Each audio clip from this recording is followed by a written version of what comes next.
नमस्कार दोस्तों, स्वागत है आपका अपने YouTube channel bio by Virendra sir पर। दोस्तों, हमने 20वें लेसन के कुछ टॉपिक पढ़ लिए थे। आज उनसे आगे के टॉपिक पढ़ेंगे। जो साथी हमसे नए जुड़े हैं वे हमारे YouTube channel bio by Virendra sir को लाइक, शेयर एवं सब्सक्राइब करें। हमने 20वें लेसन का गोबर गैस संयंत्र तक का हमने टॉपिक कंप्लीट कर लिया था। आज हमारा टॉपिक है बायोडीजल। चलिए स्टार्ट करते हैं।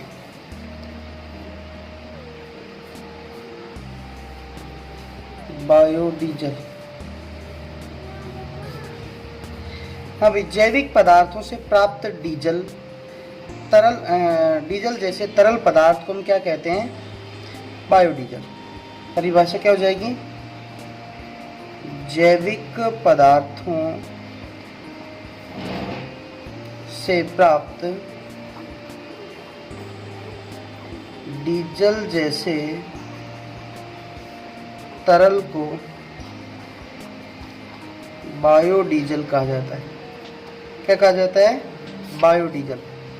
यानी जैविक पदार्थ यानी पेड़ पौधे, जीव जंतु, पेड़ पौधे प्लस जीव जंतु, इनसे प्राप्त डीजल जैसे तरल पदार्थ को हम बायोडीजल कहते हैं। ये जो बायोडीजल है यह वनस्पति तेल, बायोडीजल वनस्पति तेल, वसा और लेटेक्स से बना होता है। बायोडीजल वनस्पति तेल, वसा, लेटेक्स से बना होता है। इसका जो रासायनिक नाम है, बायोडीजल का रासायनिक नाम होता है वसा अम्ल methyl ester. Methyl ester FAME fat acid methyl ester, वसा अम्ल मेथिल एस्टर बायोडीजल का रासायनिक नाम होता है। बायोडीजल वनस्पति तेल, वसा और लेटेक्स से मिलकर बना होता है। इस बायोडीजल के जो खोज करता है वो रुडोल्फ डीजल है।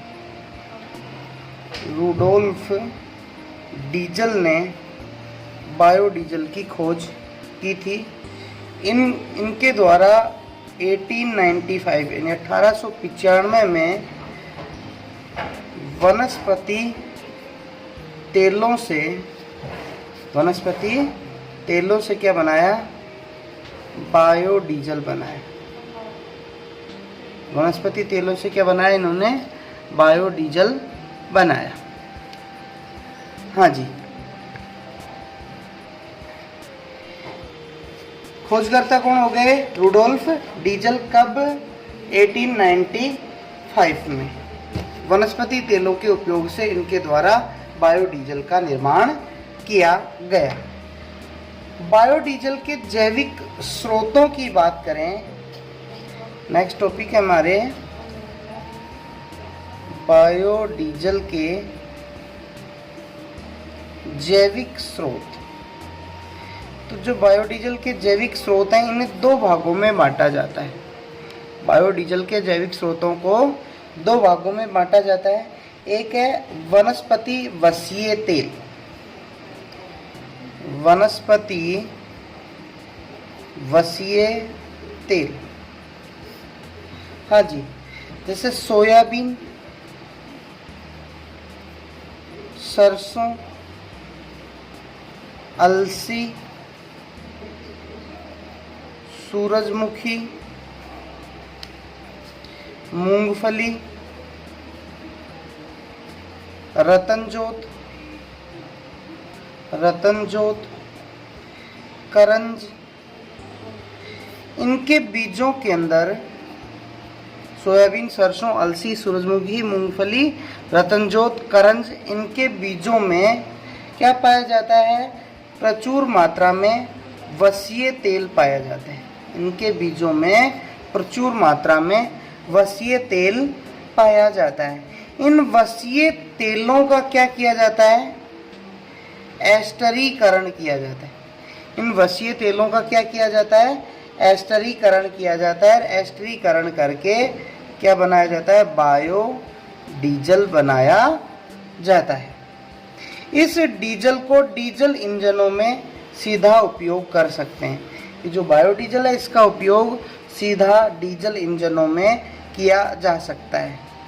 अब जैसे सोयाबीन है, सरसों है, ये जो तेल हैं ये खाद्य तेलों में आते हैं। जैसे मूंगफली का तेल है, सोयाबीन का तेल है, सरसों का तेल है, ये किस में आते हैं? खाद्य तेलों में।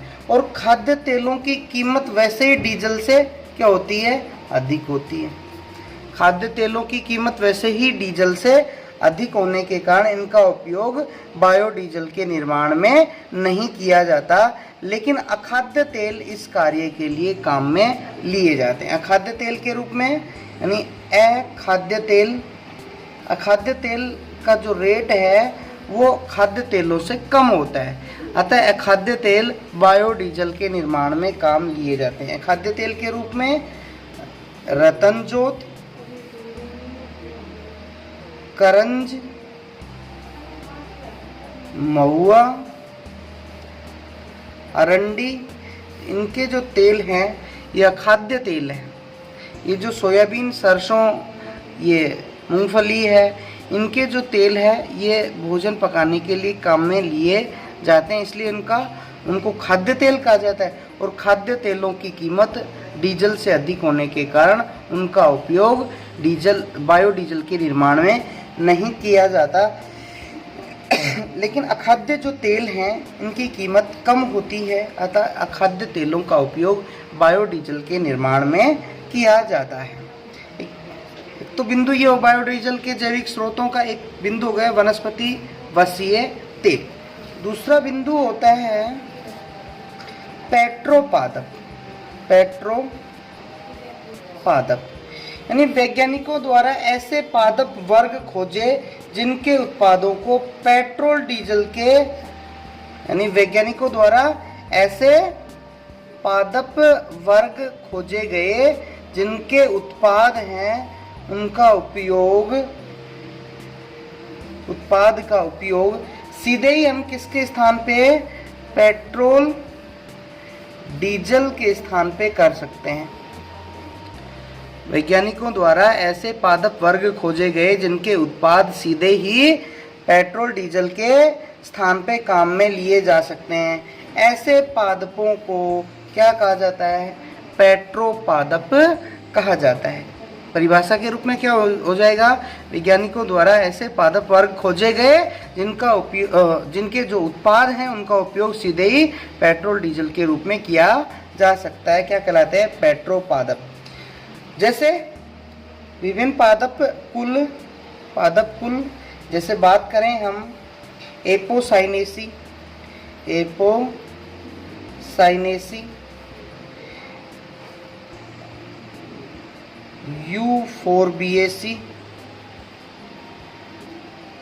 यूफोर्बिएसी, सेपोटेसी, अर्टिकेसी, कंपोजिटी, ये पेट्रोपादप के कुछ उदाहरण हैं। पेट्रोपादप कुलों के कुछ उदाहरण हैं जिनके उत्पादों का उपयोग किसके रूप में किया जाता है? पेट्रोल डीजल के रूप में किया जाता है। इन पादपों में प्रकाश संश्लेषी उत्पाद क्या होता है? लेटेक्स या क्षीर में प्रकाश संश्लेषी उत्पाद क्या है इनका? पीएस के द्वारा क्या उत्पाद बनता है? लेटेक्स बनता है। लेटेक्स में बदल जाता है और इस लेटेक्स में हाइड्रोकार्बन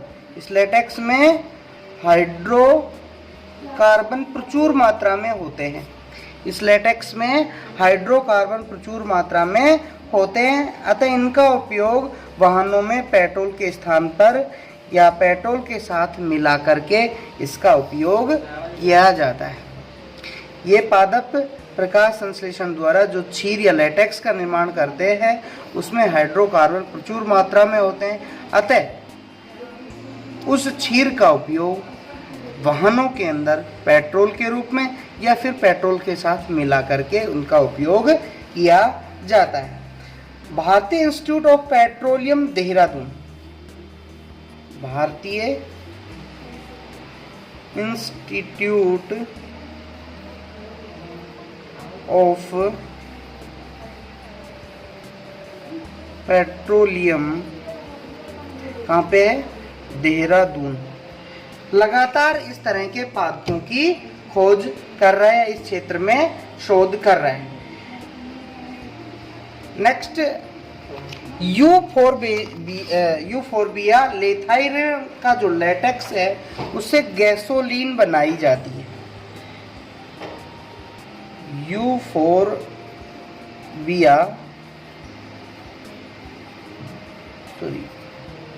लेथाइरस,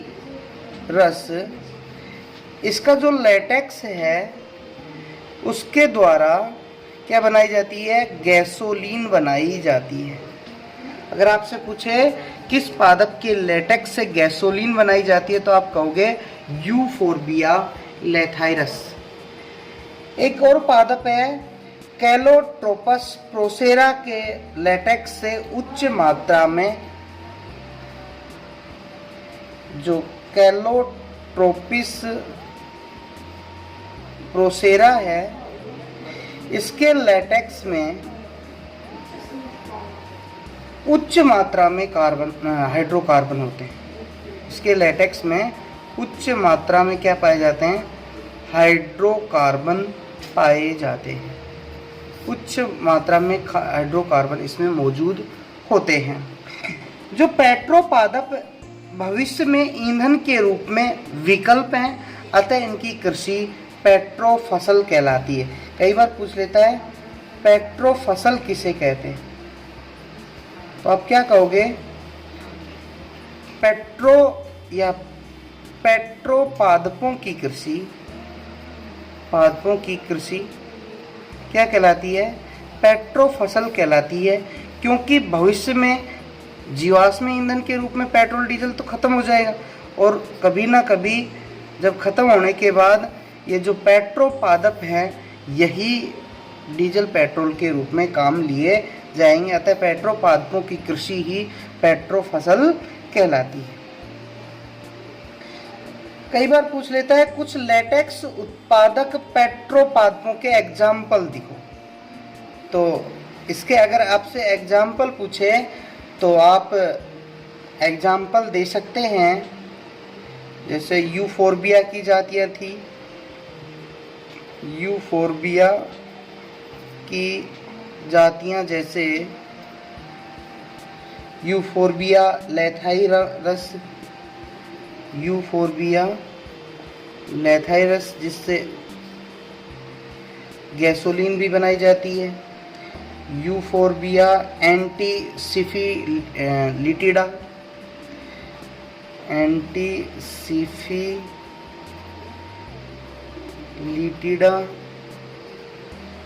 यूफोर्बिया कैडुसिफिलिया, कैडुसिफिलिया, यूफोर्बिया टीरुकेलाई, यूफोर्बिया टीरुकेलाई, ये जातियाँ किस रूप में काम आती हैं? पेट्रो पादपों के रूप में काम आती है। अब नेक्स्ट टॉपिक है हमारा भारत एवं राजस्थान में बायोडीजल का उत्पादन। हाँ जी, भारत कुल उपभोग का केवल 30% पेट्रोलियम ही उत्पादित करता है। यानी भारत जितना उपभोग कर रहा है उसका केवल 30% ही उत्पादन करता है। बाकी जो 70% है, बाकी का 70% ये भारत के द्वारा क्या किया जाता है? आयात किया जाता है। यदि बायोडीजल से पेट्रोलियम उत्पादन को बढ़ावा दिया जाए, किससे? बायोडीजल से पेट्रोलियम उत्पादन को क्या दिया जाए? बढ़ावा दिया जाए, तो हर वर्ष करोड़ों रुपयों का जो आयात होता है उसकी बचत की जा सकती है। एक शोध के अनुसार रतनजोत से बनाए गए बायोडीजल का उपयोग डीजल इंजनों में आसानी से किया जा सकता है। किससे बना बायोडीजल? रतन जोत से जो बायोडीजल बनता है उसका उपयोग डीजल इंजनों में आसानी से किया जा सकता है। अतः भारत सरकार ने रतनजोत करंज के पादपों को बायोडीजल के उत्पादन हेतु उगाने की योजना बनाई। इन्हें बंजर भूमि पे आसानी से उगाया जा सकता है। रतनजोत करंज को बंजर भूमि पे आसानी से, रतनजोत को करंज को बंजर भूमि पे आसानी से उगाया जा सकता है। राजस्थान सरकार ने बायोफ्यूल का जो मिशन है वो गठन किया। इस मिशन के तहत ट्रांस एस्ट्रीफिकेशन प्लांट की स्थापना की गई। एक बायोफ्यूल मिशन राजस्थान सरकार के द्वारा बनाया गया बायोफ्यूल मिशन, इसके तहत एक प्लांट स्थापित किया गया जिसका नाम क्या है? ट्रांस एस्टरीफिकेशन प्लांट की स्थापना की गई। अब बायोडीजल का महत्व क्या है भाई? बायोडीजल, इसे स्नेहक के रूप में काम ले सकते हैं। चिकनापन ज़्यादा आता है इसमें, आराम से स्नेहक के रूप में काम लिया जा सकता है। यह इंजन की दक्षता में सुधार लाता है, यानी एवरेज अधिक आती है इससे, दक्षता में सुधार। तीसरी बात, स्वचालित वाहनों में इसके उपयोग से कार्बन मोनोऑक्साइड का उत्पादन कम होता है। कार्बन मोनोऑक्साइड का उत्पादन है वो कम होता है।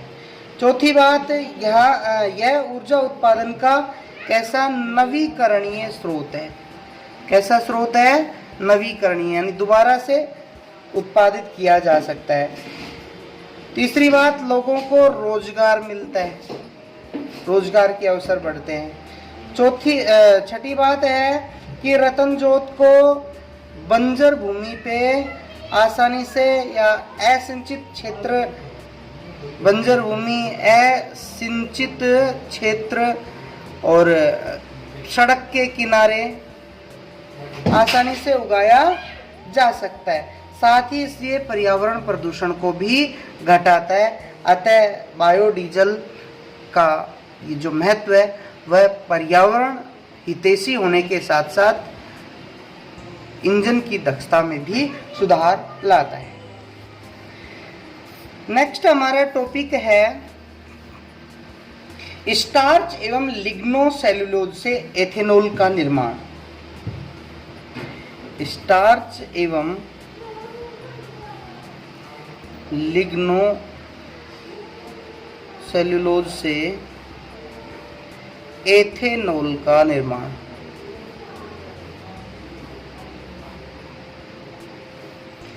हाँ जी, देखिए, स्टार्च एवं शर्करा फसलें जैव भार उत्पादन हेतु महत्वपूर्ण फसलें हैं। ये स्टार्च और जो सेल्यूलोज के उत्पादन के लिए, जो शर्करा उत्पादन के लिए जो फसलें काम में ली जाती हैं, ये अधिक मात्रा में जैव भार उत्पादित करती हैं। इनसे प्राप्त उत्पाद को एथेनॉल में आसानी से परिवर्तित किया जा सकता है। अर्थात स्टार्च को और शर्करा को, स्टार्च व शर्करा को आसानी से क्या किया जा सकता है? एथेनॉल में बदला जा सकता है। एथेनॉल में बदला जा सकता है। पादपों में मुख्य घटक सेल्यूलोज होता है। पादपों में मुख्य घटक क्या होता है? सेल्यूलोज होता है, जो सेल्यूलोज एंजाइम की उपस्थिति में ग्लूकोज में बदल जाता है। सेल्यूलोज है वह सेल्यूलेज एंजाइम की उपस्थिति में किस में बदल जाता है? ग्लूकोज में बदल जाता है। और ग्लूकोज से किण्वन क्रिया के द्वारा एथेनॉल बन जाता है। ग्लूकोज का क्या कर दिया जाए? किण्वन कर दिया जाए, और किण्वन से क्या बन जाता है? एथेनॉल बन जाता है। अब ये जो काष्ठीय पादपों में लिग्निन व सेलुलोज साथ में लिग्नोसेलुलोज के रूप में पाए जाते हैं। काष्ठीय पादपों में लिग्निन प्लस सेलुलोज किस रूप में पाए जाते हैं? लिग्नोसेलुलोज के रूप में, लिग्नोसेलुलोज के रूप में पाए जाते हैं। अतः कुछ एंजाइमों के द्वारा इसका शर्करा में अपघटन कर दिया जाता है, यानी ये लिग्नोसेलुलोज किस में बदल दिए जाते हैं? शर्करा में। और शर्करा का क्या करा दिया जाता है? किण्वन करा दिया जाता है, और किण्वन करा के एथेनॉल का उत्पादन कर लिया जाता है, एथेनॉल बना लिया जाता है। कहने का मतलब है कि भाई स्टार्च और शर्करा के किण्वन से आसानी से हम एथेनॉल बना सकते हैं। भाई सेलुलोज है वो सेलुलेज एंजाइम की उपस्थिति में ग्लूकोज में बदल जाता है, और ग्लूकोज किण्वन से एथेनॉल में बदल जाता है। और जो काष्ठीय पौधे हैं उनमें सेलुलोज और लिग्निन लिग्नोसेलुलोज के रूप में पाए जाते हैं, जिनका एंजाइमों के द्वारा शर्करा में विघटन कर लिया जाता है, और शर्करा का किण्वन करा के एथेनॉल बना लिया जाता है। वे पादप जिनको एथेनॉल, वे पादप जिनसे एथेनॉल का उत्पादन किया जाता है। किसका उत्पादन किया जाता है? एथेनॉल का उत्पादन किया जाता है, ऊर्जा पादप कहलाते हैं, ऊर्जा पादप कहलाते हैं। कई बार पूछता है ये प्रश्न कि एनर्जी प्लांट क्या है, यानी वे प्लांट जिनके द्वारा एथेनॉल का उत्पादन किया जाता है, एथेनॉल का प्रोडक्शन किया जाता है, उन्हें एनर्जी प्लांट या ऊर्जा पादप कहते हैं, ऊर्जा पादप कहते हैं। और ऊर्जा पादपों की खेती, ऊर्जा पादपों की कृषि क्या कहलाती है? एनर्जी एग्रीकल्चर या ऊर्जा कृषि कहलाती है। तो ये बोर्ड में आया हुआ प्रश्न है, ऊर्जा पादप व ऊर्जा कृषि में अंतर बताइए। तो ऊर्जा पादप वे पादप जिनके द्वारा एथेनॉल का उत्पादन किया जाता है, और ऊर्जा पादपों की खेती ऊर्जा कृषि कहलाती है। ये जो एथेनॉल किण्वन के द्वारा क्या बनाया गया? एथेनॉल बनाया गया।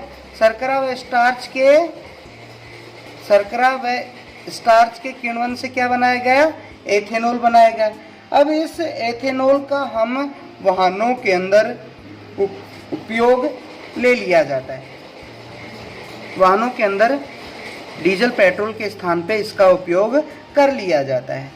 ब्राजील में ब्राजीलियन राष्ट्रीय अल्कोहल प्रोग्राम 1975 के अनुसार वहाँ सभी कारें या तो शुद्ध अल्कोहल से या 20% अल्कोहल पेट्रोल में मिलाकर चलाई जाती है। यानी एक ब्राजील के अंदर एक कानून बना, क्या था कानून? ब्राजीलियन राष्ट्रीय अल्कोहल प्रोग्राम 1975। इस कानून के तहत वहाँ पे ब्राजील के अंदर सभी